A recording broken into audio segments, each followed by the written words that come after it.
Also, I will read two stories of Dhammabhuta. In the Dhammabhuta book, the first story is the story of Cittahattha and the story of 500 bhikkhus. Two stories.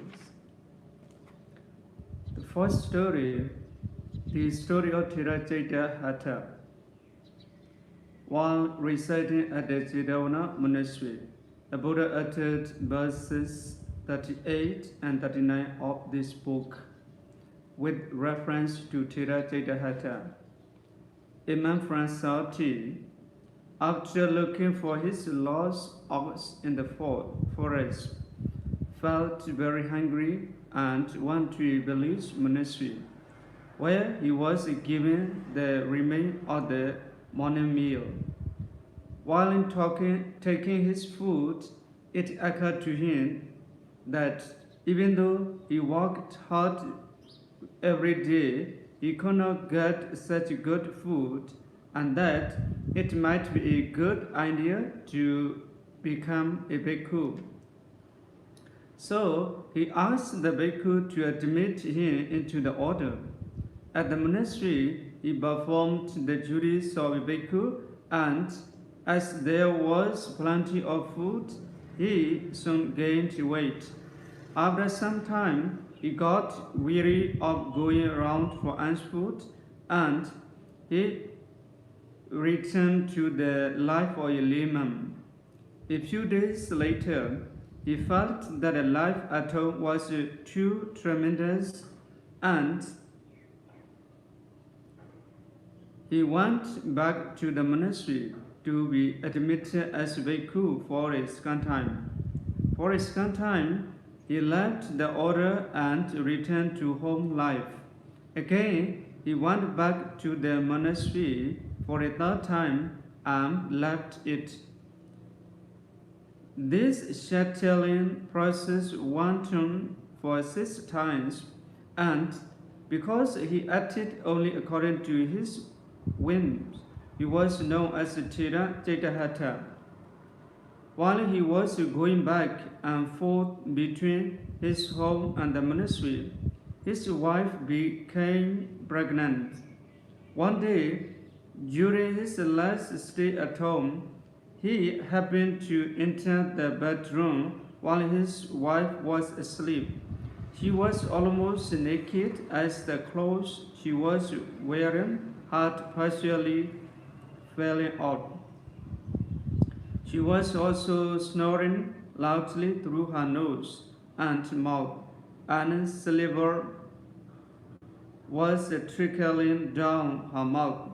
Thus, with her mouth open and her bloated stomach, she looked just like a corpse. Seeing her thus, he instantly came to perceive the impermanent and unpleasant nature of the body. He reflected, I have been a bhikkhu for several times, and it is only because of this woman that I have not been able to remain as a bhikkhu.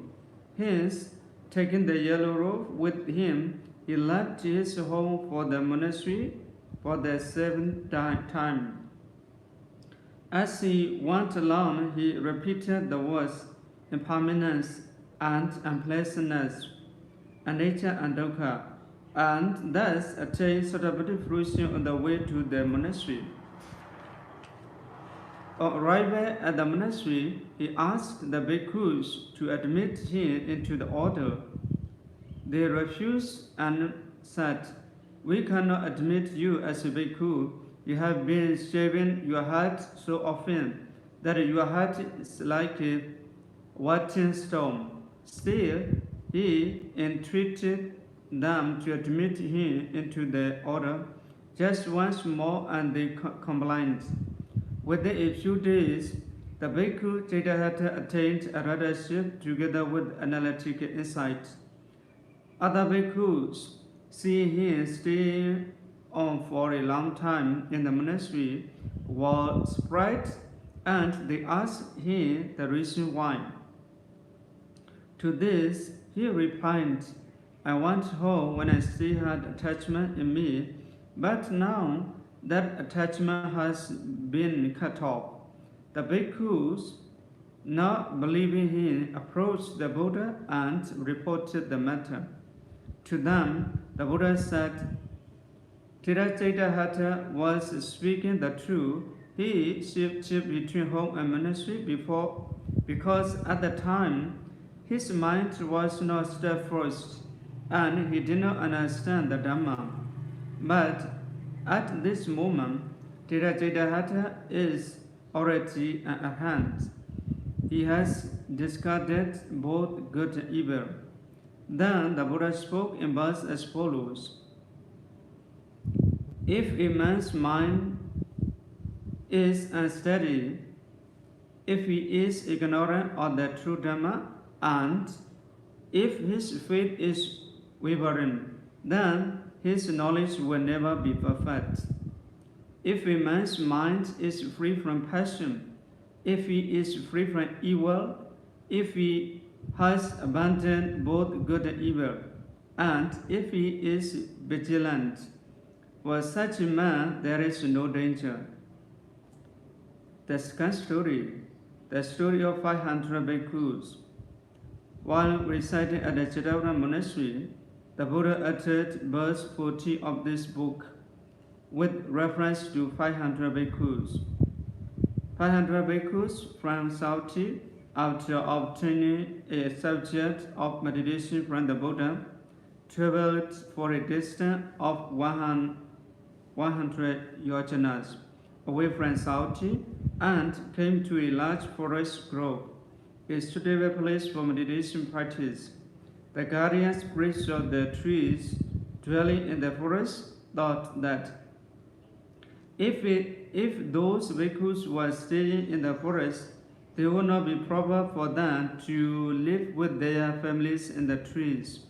So they descended from the trees, thinking that the bhikkhus would stop there only for one night. But the bhikkhus were still there at the end of the fortnight. Then it occurred to them that the bhikkhus might be staying there till the end of the water. In that case, they and their families would have to be living on the ground for a long time. So they decided to frighten away the bhikkhus by making ghostly sounds and frightful aberration. They showed up with the bodies without heads, and with the heads without bodies, etc. The bhikkhus were very upset and left the palace and returned to the Buddha, to whom they related everything. On hearing their account, the Buddha told them that this had happened because previously they went without any weapon, and that they should go back there armed with a suitable weapon. So saying, the Buddha taught them the entire Metta Sutta, discourse on loving kindness, beginning with the following stanza. Karaniya Matha Kusalena Yanda Sanda Bada Abhisamisa Sako Ujuja Su Juja Tu Suwa Jo Sasa Mudu Nadi Mandi. The above stanza may be translated as follows. He who is skilled in acquiring what is good and beneficial, mundane as well as supramundane, aspiring to attain perfect peace, nibbana, should act thus. He should be efficient, upright, perfectly upright, compliant, gentle, and free from conceit. The bhikkhus were instructed to recite the sutta from the time they came to the outskirts of the forest grove, and to enter the monastery reciting the same. The bhikkhus returned to the forest grove and did as they were told. The guardian spirits of the trees, receiving loving kindness from the bhikkhus, reciprocated by readily welcoming and not harming them. There were no more ghostly sounds and ungainly sights. Thus, left in peace, the Bhikkhus meditated on their body and came to realize its fragile and impermanent nature. From the Cittahattha monastery, the Buddha, by his supernormal power, learned about the progress of the Bhikkhus and sent forth his radiance, making them feel his presence. To them he said, Bhikkhus, just as you have realized the body is indeed impermanent and fragile like an earthen jar. Then the Buddha spoke in verse as follows. Knowing that this body is fragile like an earthen jar, making one's mind secure like a fortified town, one should fight Mara with the weapon of knowledge. After defeating Mara, one should still continue to guard one's mind and feel no attachment to that which has been gained. Jhana, ecstasy, and serenity gained through meditation. At the end of the discourse, the 500 bhikkhus attained Radhaship. That's all. Today I read two stories. Every day I used to talk to you that after reading the story in the Dhammapada book, after listening this story, I hope you will get some knowledge, understanding of the Dhamma, understanding of the story. I hope you will get some beneficial knowledge and vision of the Dhamma. Thank you all.